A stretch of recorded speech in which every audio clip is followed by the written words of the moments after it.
morning. I'm Captain James Watson, and welcome to our first episode of the Center for Junior Officers' new product, Leadership Lessons.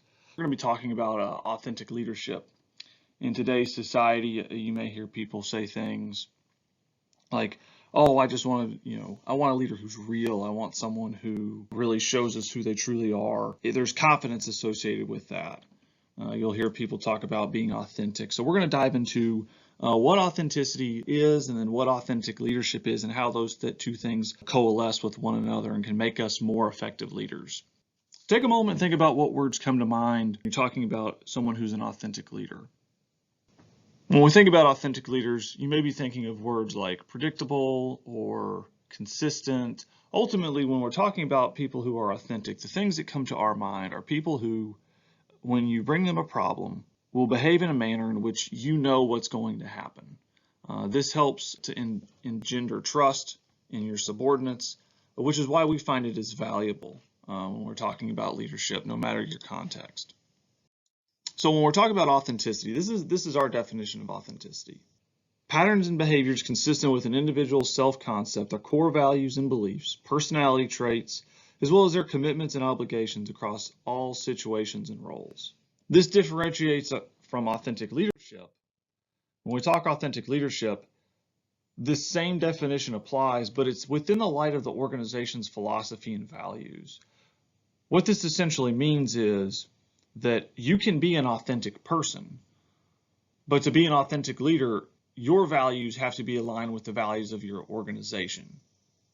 So if we're talking about a junior lieutenant in the Army, if we're talking about a captain in the Army, really what we're talking about is that your values have to be meshed well enough with the Army values and with the philosophy and leadership values of your leadership that you fit into the culture you exist in.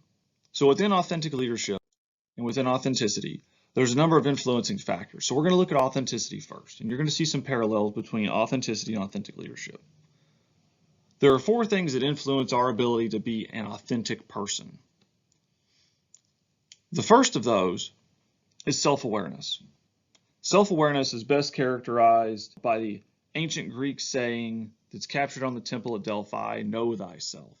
Basically, our own awareness of our motivations and how we interact with the world. Quite simply put, we know why we do what we do, we're aware of that, and we can articulate that to those around us. To take this a step farther, self-regulation also influences our ability to be an authentic leader. When we talk about self-regulation, it ties in very closely with self-awareness. A person who's self-regulating knows the things that they are inclined to do, and then they can regulate those behaviors at moments in which are very difficult.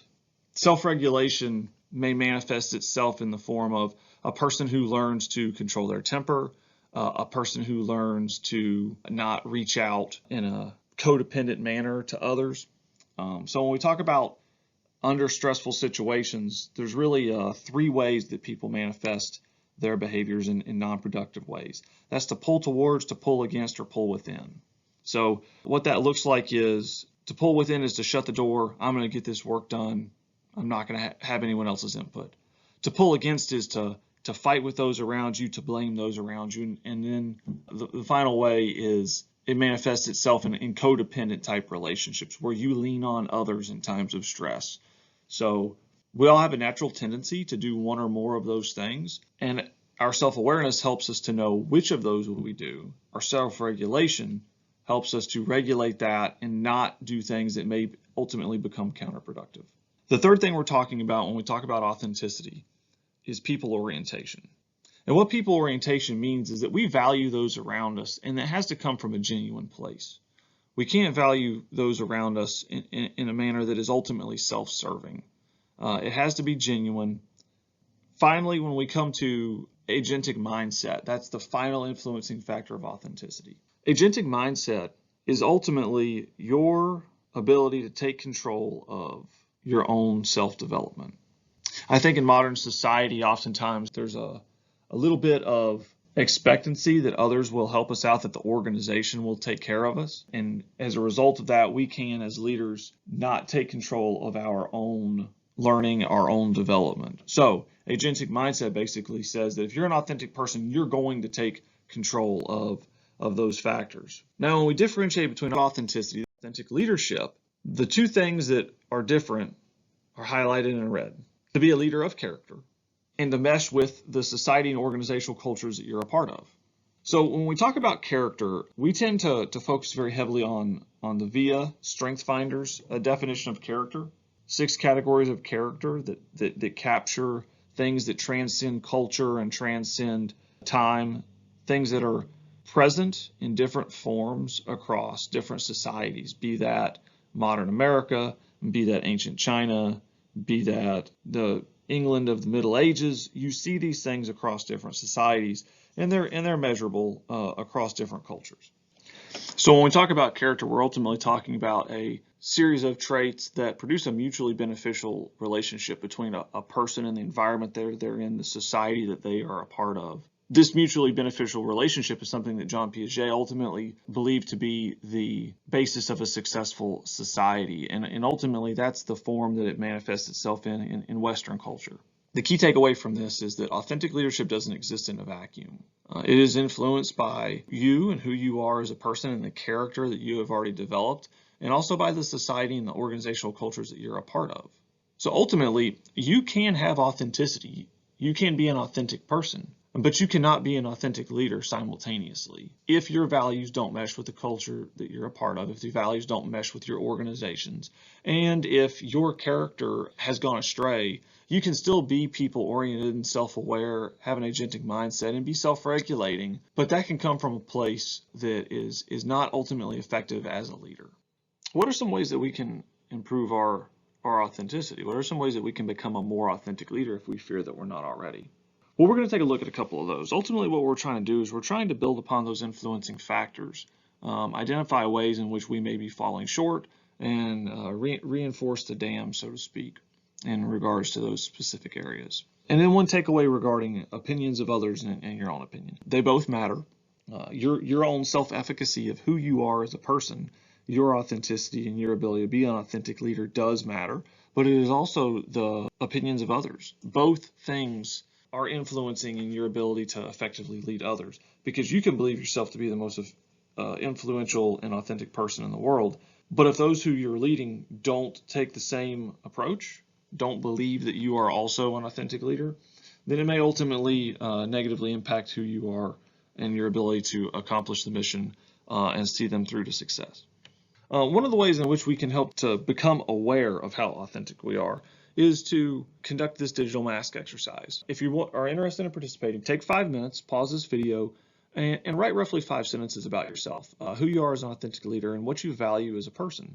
Once you've done that, find 3 people who you feel like can give you good quality feedback and ask them to take a look at your social media feeds and give you some kind of a similar look.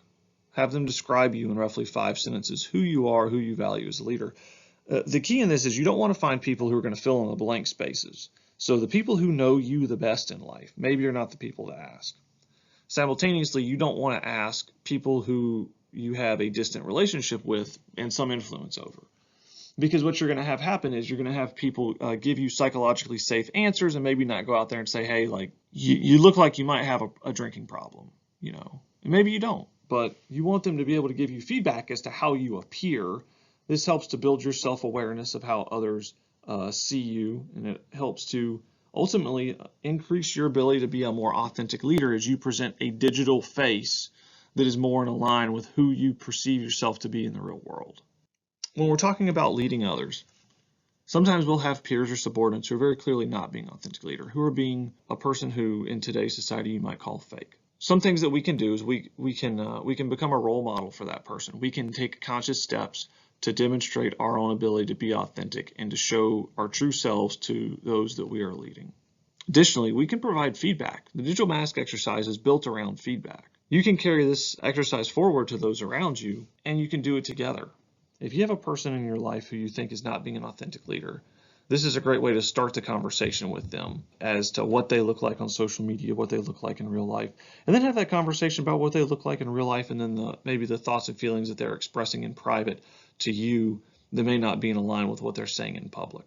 So I love this quote from Matthew and Lerner. I want to leave you with this. You can develop virtue in others by creating environments and organizational cultures which set clear standards, define shared values, and encourage respect, trust, and mutually beneficial relationships, ultimately getting after what John Piaget called an equilibrated state. One final thought.